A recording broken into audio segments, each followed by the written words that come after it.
Muchas gracias. Vamos a iniciar el día de hoy con el tema resistencia y salud mental en tiempos de contradicción. La expositora es una colega, la doctora Ana Isabel Hernández.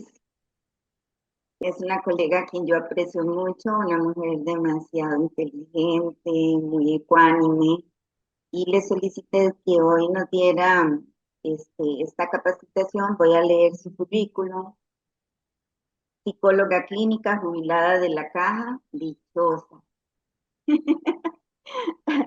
con especialidad en estudios de la violencia social y familiar, estudios de psicología social latinoamericana, participante en proyectos de desarrollo humano y justicia social a nivel latinoamericano en la Fundación BP Latinoamérica desde hace unos 18 años. Algo que me llama mucho la atención de ella es que siempre está colaborando con otros países eh, en nuestro quehacer desde la psicología, y entonces la admiro por eso y por todo el trabajo realizado en la Caja también, en sus luchas compartidas muchas veces desde un espacio más personal, ¿verdad? Cuando a veces como compañeras, amigas, colegas, pues necesitamos expresarnos, ¿verdad? Entonces, Anita, muchísimas gracias. Te digo Anita, doctora Hernández, te digo Anita, porque te quiero mucho.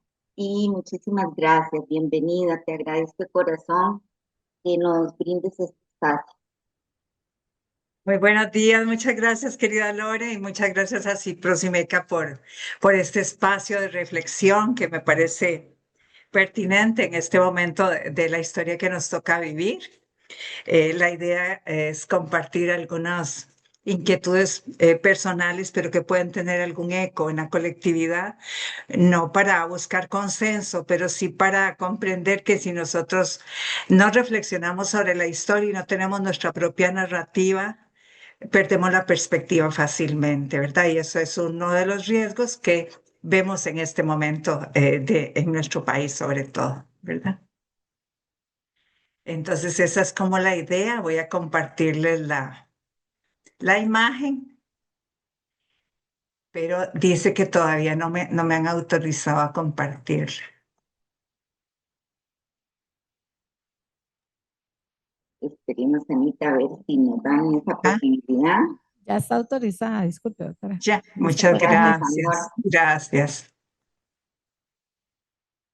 Entonces la idea sería como a partir de esta coyuntura de las elecciones recién pasadas, hacer una lectura que no es única ni pretende agotar todos los puntos de vista que puedan haber, sino invitar a la reflexión, empezar a pensar cuál es nuestro propio relato y qué lecciones aprendidas podemos incorporar a partir de esto, porque ha sido un momento histórico que es un privilegio vivirlo, pero en el que confluyen un montón de situaciones. En esta reflexión que hoy vamos a compartir, tenemos como dos momentos. Uno es una mirada al contexto, como para entender un poco qué pasó con esta coyuntura histórica hasta donde podamos agotarlo, porque da para muchísimo más, ¿verdad? Y después un poquito ver qué de eso a nosotros nos tocó y qué hacemos con esa emocionalidad a veces desbordada a partir de este contexto que ha sido muy desafiante y que independientemente cuál ha sido nuestra posición, siempre tuvo algo que implicarnos en este proceso. Esa es como la idea de este ratito que vamos a compartir. Inicialmente, creo que todos presenciamos cómo la emocionalidad fue sobreactivada, prácticamente desbordada, ¿verdad? Y los relatos empezaron a polarizarse. La reflexión a veces estaba un poco ausente y a veces a partir de enfrentamientos y de eh, más situaciones personalizadas que argumentos positivos, llevó a situaciones donde era muy difícil incluso diferenciar las propuestas. Había también un gran desgaste por la sobresaturación de la información. Entonces, todo eso hacía que fuera como muy nublado el panorama y creo que por eso precisamente, con un poquito de distancia de lo que pasó, es importante que nosotros nos demos como este espacio para pensar, para aprender y para tener también nuestra propia narrativa de qué fue lo que implicó para nosotros y de qué nos queda en limpio de todo este proceso que no acaba, porque en el futuro inmediato también esperamos y tenemos grandes expectativas a ver qué va a ocurrir.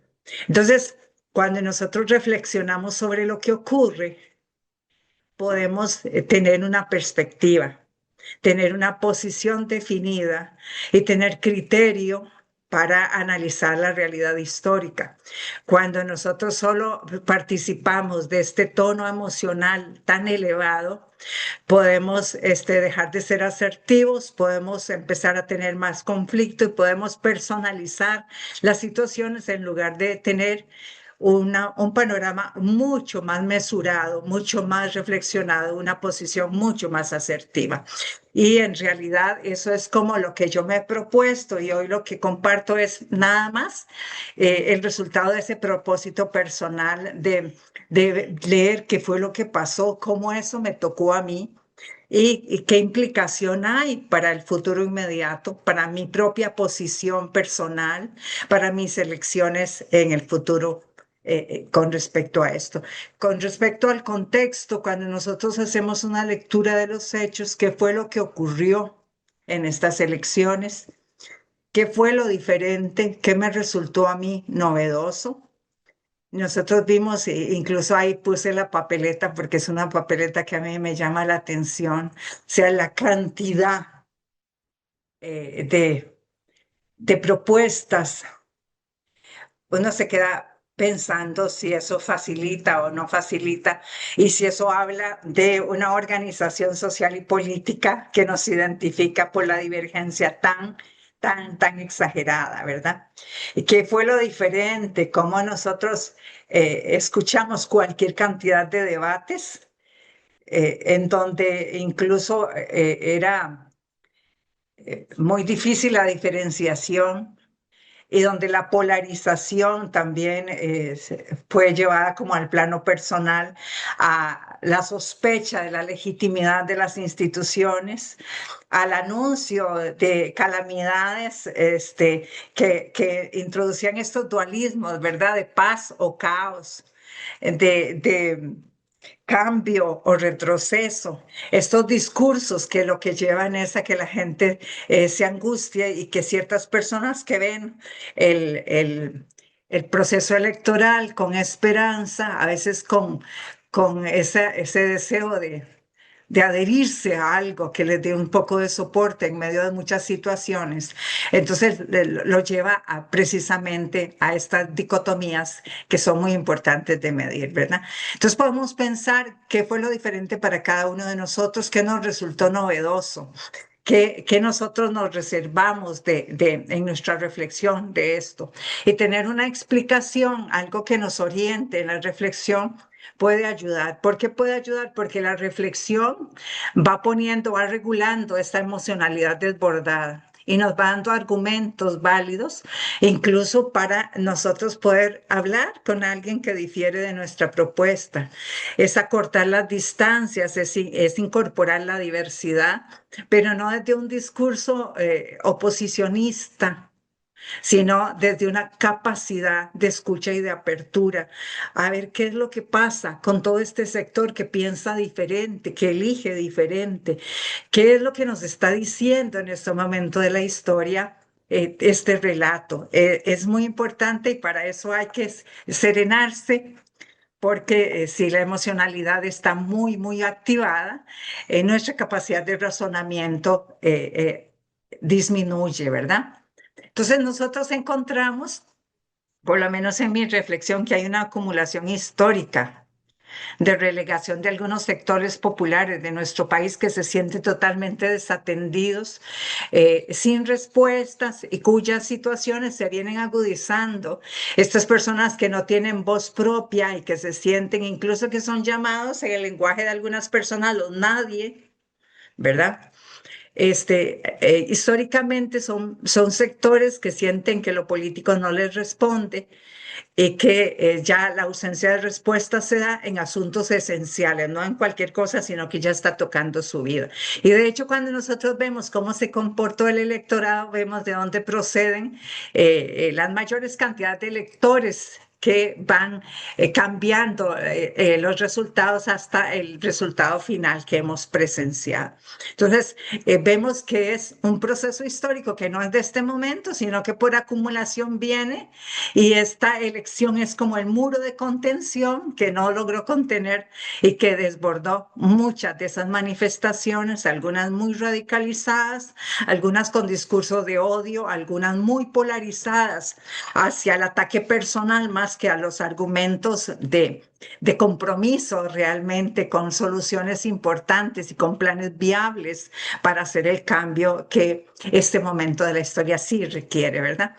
Se hizo recurso mucho a la desacreditación, ¿verdad?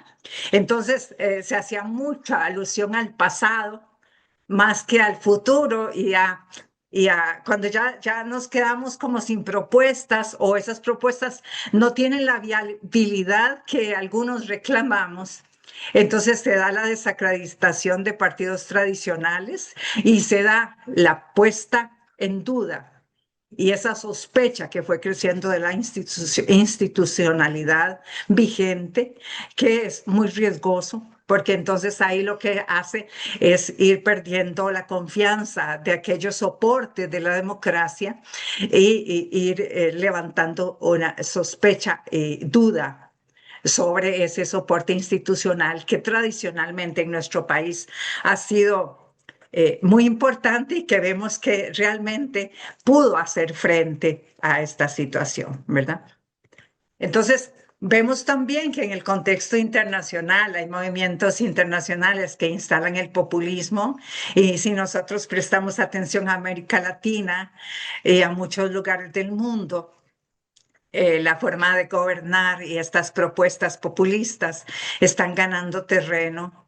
Y entonces habla de un descontento, de una falta de alternativas más a otro nivel, de donde los liderazgos ya no se sostienen por acciones concretas, sino por un manejo simbólico del poder, por unas propuestas que atienden más a esta emocionalidad inmediata y no tanto a respuestas consolidadas en procesos que hacen las respuestas a las urgencias más grandes en materia, por ejemplo, en nuestro contexto de salud, de educación. De procesos realmente democráticos. Entonces vemos que no solo es un proceso a nivel nuestro, sino que abarca muchos otros lugares del mundo y que también a nosotros nos alcanza. También vemos con mucha alarma cómo en los últimos años hay en nuestro contexto una naturalización de la violencia. A mí me llama poderosamente la atención que al inicio del año, en la primera semana de enero, los jerarcas de seguridad, las declaraciones que dan es esperamos tanta criminalidad para este año. O sea, una estadística comparada con el año de 2025. Y entonces eso que nos dice, como que hay una sensación de que la criminalidad tiene muchísimo más poder y mucho más fuerza que la capacidad de contención y las respuestas que se tienen, ¿verdad? Y la violencia ha tomado unos matices que nosotros vemos como la vida cada vez es más devaluada y la vida de las mujeres y la vida de los chicos más jóvenes que encuentran, por ejemplo, en el sicariato, en el narcotráfico, en el narcomenudeo, la única alternativa es muy lamentable.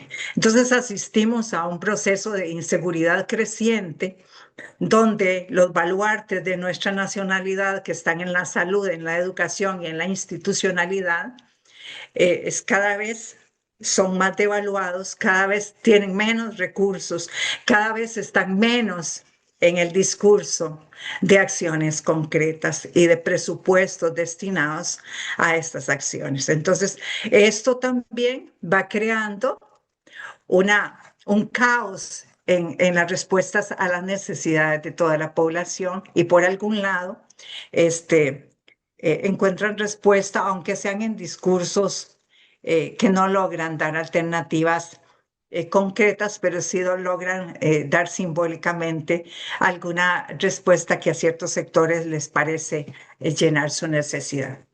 Creo que algo que nos podría ayudar a entender un poco este proceso, por lo menos creo que es un aporte que para mí tiene resonancia. Desde 1921 ya Freud escribía en Psicología de las Masas cómo estos procesos masificadores, y eso que en ese tiempo no estaban las redes sociales, ¿verdad? Hoy las redes sociales se hacen una amplificación desbordada de estas situaciones emocionales. Dice en Psicología de las Masas cómo estos procesos masificadores inhiben la capacidad intelectual y derivan en acciones irracionales solo intensificadas por la emocionalidad del momento. Lo hemos visto clarísimamente y cómo esto, dicho en 1921, tiene una vigencia hoy tan clara que nos permite a nosotros hacer una lectura de cómo es que pasan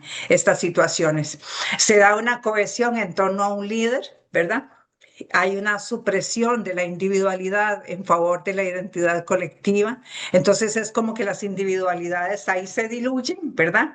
Y hay alguien que cohesiona. Y desde dónde cohesiona es lo que nosotros podríamos pensar hoy, ¿verdad? Estos procesos llevan a que las personas abandonen su capacidad crítica, incluso dejar de lado la responsabilidad personal.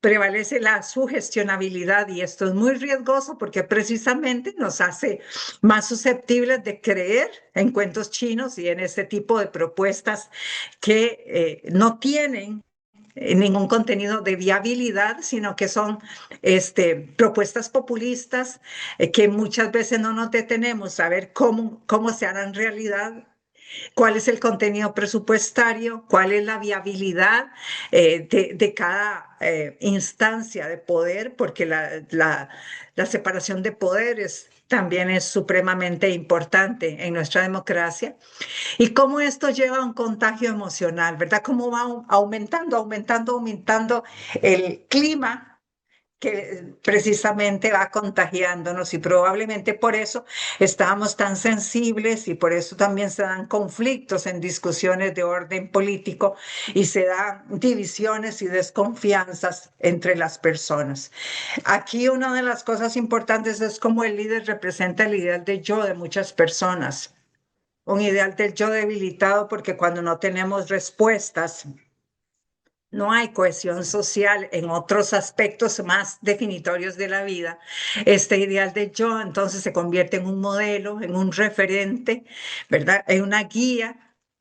Y a veces ese ideal es tan elevado, está tan distante de mi yo personal real, que entonces se vuelve como una alternativa que aliviana un poquito la frustración, que aliviana un poquito esa pérdida de autoestima, esa pérdida de capacidad de autogestionarme en todas mis necesidades. Y entonces hay un reclamo a alguien que venga a asumir las respuestas que en mi vulnerabilidad yo no encuentro. Y ahí entonces este líder se vuelve todopoderoso porque es el referente de todas esas vulnerabilidades y es el que responde, el que también asume posturas que estas personas quisieran asumir, pero por sus condiciones no pueden. Entonces se convierte en alguien que es absolutamente endiosado, ¿verdad? Y ese es el riesgo porque una mayoría en esta tónica ya no razona tanto, sino que se adhiere, ¿verdad? Y esto fue interesante como algunos periodistas lo manejaron porque preguntaban, ¿y qué le admira usted a este líder? Y entonces hablaban de su tono de voz, hablaba de cómo hacía las cosas, pero no, nunca enumeraron sus logros, los logros que puede tener alguien que lidera y que hace transformaciones significativas para toda la población. Entonces, se ve en las respuestas que es una puramente de orden emocional el criterio y que es desde ahí de donde se da la adhesión y que es desde ahí donde también disminuye toda esta capacidad de razonamiento, de valoración y mesura para valorar las propuestas, ¿verdad?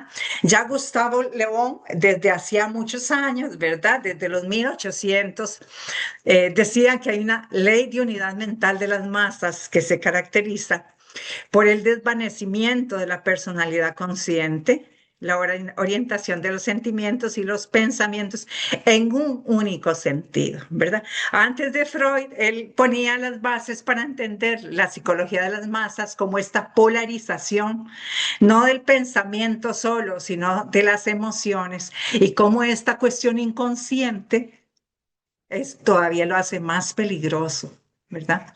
Porque entonces es algo que puede desbordarse, pero también es algo que puede ser fácilmente manipulable y dirigido hacia objetivos de conveniencia del líder de turno.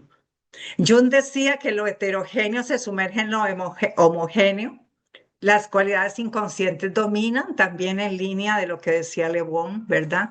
Entonces, cómo las personas ni siquiera se están apercibiendo de que ya no hay un raciocinio, que lo cognitivo pareciera anularse por la persistencia y el dominio de una emocionalidad que además es alimentada colectivamente y, como decíamos, en nuestro tiempo, supremamente orientada por las redes sociales, que si nosotros las analizamos, tuvieron, han tenido y siguen teniendo un papel importante. Además de eso, quien gobierna, ¿verdad? Dice que Alain dice que conocer el arte de impresionar la imaginación de las masas es conocer el arte de gobernar. Entonces son siempre los lados maravillosos y legendarios de los sucesos los que más las impresionan, precisamente porque esa percepción está sobrealertada desde la emocionalidad y no desde el razonamiento. Así los grandes hombres de Estado de todas las edades y países, comprendidos los más absolutos déspotas, han considerado la imaginación popular como el sostén de su poder. Y nosotros lo podemos ver en la historia, ¿verdad? Como estos líderes déspotas absolutos tuvieron seguidores absolutamente incondicionales, precisamente por cómo es que funciona esta psicología de las masas que ayuda a que el poder se absolutice. Napoleón mismo, que es uno de estos ejemplos interesantes de la historia, le dijo al Consejo de Estado: comulgando en público, terminé con la guerra de la Vendée. Eso, usando el lenguaje y los símbolos de cada sector a donde quiere influir. Haciéndome pasar por musulmán, me establecí en Egipto. Con 2 o 3 declaraciones papistas me ganaré a todos los curas de Italia. Entonces, esta cita lo que nos hace darnos cuenta es lo camaleónico que es el discurso, ¿verdad? Cuando lo que busca es precisamente llegar a estos sectores, masificar ciertos contenidos, hacer que un discurso cubra al mayor número de poblaciones usando precisamente esta forma manipulativa del discurso y de la narrativa polarizada hacia ciertos contenidos que saben que van a producir ese impacto. Dice Le Bon, que es muy sabio en esto: las masas han desempeñado siempre un papel importante en la historia. Sin embargo, nunca de forma tan considerable como ahora. Parece que lo estuviera diciendo para hoy, ¿verdad? La acción inconsciente de las masas al sustituir la actividad consciente de los individuos representa una de las características de la época actual. Esto lo escribió en 1891 y hoy en 2026 nosotros lo vemos como algo que describe directamente lo que estamos viviendo. Frente a esta, podríamos pensar y qué papel juegan las redes sociales, porque estos autores están viendo todas estas colectividades, pero hoy tenemos un recurso que hace que la colectividad sea más inmediata y más expansiva, ¿verdad? Que son las redes sociales. Entonces, funcionan como acelerantes de la homogeneización de las ideas y lo hacen a partir del anonimato y de la inmediatez, ¿verdad? Porque precisamente usted puede darle like a las posiciones que usted crea, puede hacer las respuestas que usted crea. A veces nosotros vemos que en esta devenir de las ideas incluso hay enfrentamientos, pero lo que vemos más es la polarización de ciertas tendencias que no parecen ser razonables y que parece que solo están dirigidas precisamente por esta colectividad de emociones y de percepción simbólica del poder. Entonces, las redes sociales generan una influencia social en gran escala, muy difícil de controlar y que tiene recursos. Por ejemplo, se habló de los troles que pueden polarizarla hacia ciertas tendencias sin que todos seamos conscientes de que así está ocurriendo. Entonces, tiende a crear enemigos externos para apropiarse de que los salvadores y los que tienen la respuesta son un cierto sector, ¿verdad? Entonces esto lleva a posturas extremas porque entonces el enemigo está afuera. Se usa mucho la sospecha, la distorsión perceptiva. La distorsión perceptiva es una herramienta muy importante porque se sembró sospecha, por ejemplo, sobre la institucionalidad, sobre cómo funciona el Tribunal Supremo de Elecciones. Cuando se anticipan irregularidades que no están pasando, se debilita simbólicamente una institución. Cuando se percibe o se anuncia la posibilidad de desastre o salvación, las posturas llevan a rigidizarse y a crear temores no siempre fundados, pero también a polarizar que el rescate de todos estos temores está en un solo sector, ¿verdad? Entonces, la normalización de la sospecha, sembrar desconfianza para legitimar ciertas propuestas. Eso juega mucho precisamente con esta percepción imaginativa de la población. Estas tendencias vemos que producen un mimetismo, mucha ausencia de reflexión personal, respuestas simplistas a situaciones complejas. Nosotros veíamos, por ejemplo, primero una enorme saturación de la información, porque aunque íbamos a todos los debates, al final no encontrábamos como la diferenciación de cada uno. Entendíamos que algunas personas tenían una visión interesante, pero no tenían como los recursos de viabilidad suficientemente manejados, que a veces dábamos respuestas simplistas porque ya había una situación como de saturación y de cansancio. Y entonces esto hace que se pierda también esa capacidad de reflexión y entonces se adhiera a situaciones que de momento pueden responder, aunque no pensemos si a largo o mediano plazo realmente es lo que necesitamos. Entonces lo que se busca en este tipo de liderazgo es dirección, ¿verdad? Porque hay una sensación de estar como perdido, hay una experiencia donde no hay respuestas que alcancen la propia vida y las propias necesidades. Y entonces esta dirección emocional dogmática que parece tener fuerza por esta posición dogmática, se hace precisamente ese ideal que se sostiene y independientemente del nivel intelectual, se ingresa a una forma de pensamiento muy primitivo, donde todo se asume nada más desde esta experiencia perceptiva distorsionada. Entonces vemos cómo no solo es de sectores muy limitados, sino que también de personas que, teniendo un gran nivel intelectual, también dan su adherencia al incorporarse a esta efervescencia emocional que los alcanza. ¿Qué hemos visto? Bueno, hemos visto la polarización en gestos, símbolos y lenguaje. Hemos visto el uso de referentes esenciales de la democracia, como la paz, como la honestidad, como los valores culturales. Hemos visto el uso del lenguaje a veces descalificante, ¿verdad? Y el uso de imágenes reiteradas, hechas públicas, que son como el correlato de estos discursos y que es como el sello, como la imagen, como el símbolo que imprime todavía mucho más profundidad perceptiva a lo que se dice y a lo que se hace. Dentro de eso tenemos frases como esta, ¿verdad? Ya guarden las hachas y las pistolas y los fusiles de guerra. O sea, se usa un lenguaje bélico porque el enemigo está afuera y cuando el enemigo está afuera, entonces yo soy de los buenos. Esa polarización ha sido muy, muy utilizada, ¿verdad?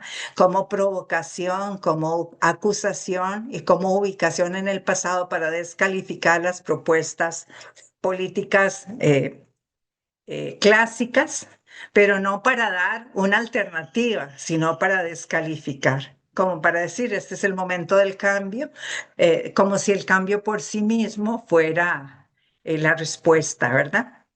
Entonces, ¿qué nos surge a nosotros personalmente toda esta realidad? Lo importante es que nosotros logremos hacer nuestro propio análisis, ¿verdad? Cuando nosotros vemos personalmente que nos toca esta situación, qué sentimientos me despierta, con quiénes comento y cómo lo hago, qué posteo, cuál es mi narrativa interior, cómo nos tomamos los resultados, cómo ahorita a unos días y tomando un poco de distancia de lo que ha pasado, cómo me siento. ¿Qué puedo hacer? ¿Cuál es mi respuesta? Si todavía estoy en una sensación de frustración, de sorpresa, o si ya he logrado darme respuestas de lo que pasó, de lo que puedo hacer, cuál sigue siendo mi narrativa, con quienes yo busco un poco más de lucidez en lo que pasa, ¿verdad? Puede que algo me siga haciendo ruido y a mí por lo menos lo que me sigue haciendo ruido es este momento de la historia que está pidiendo de los liderazgos, de la militancia, de todos los que nos sentimos involucrados. ¿Qué decisiones he tomado al respecto? ¿Verdad?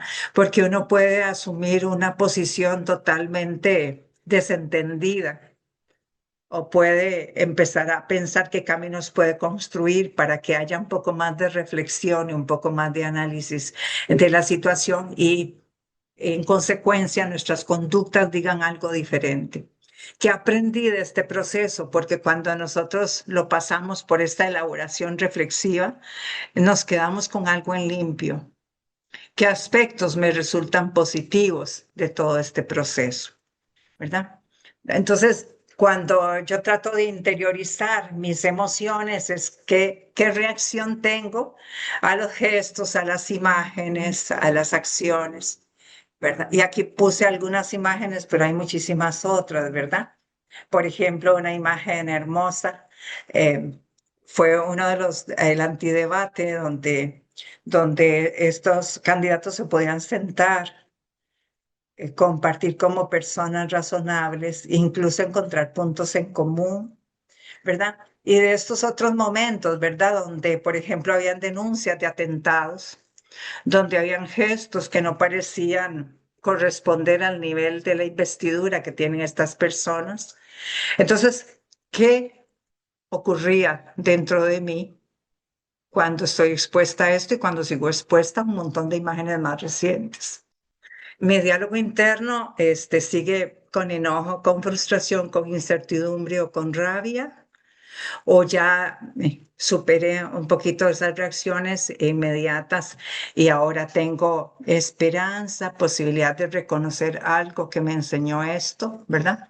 Entonces, ¿Qué podemos hacer una vez que reconocemos cómo está por dentro mi respuesta a esta historia? Es precisamente lo que hoy tratamos de proponer e intentar comprender lo que el proceso nos enseña de nuestra historia, de nuestra democracia, de nuestros procesos electorales, de la diversidad y la desigualdad tan brutal que hay en nuestro país, ¿verdad? También es muy positivo observar señales del fortalecimiento del Tribunal Supremo de Elecciones, que no solo por nuestra perspectiva, sino internacionalmente ha sido reconocido como un proceso limpio y así expresado desde muchas ópticas diversas, ¿verdad?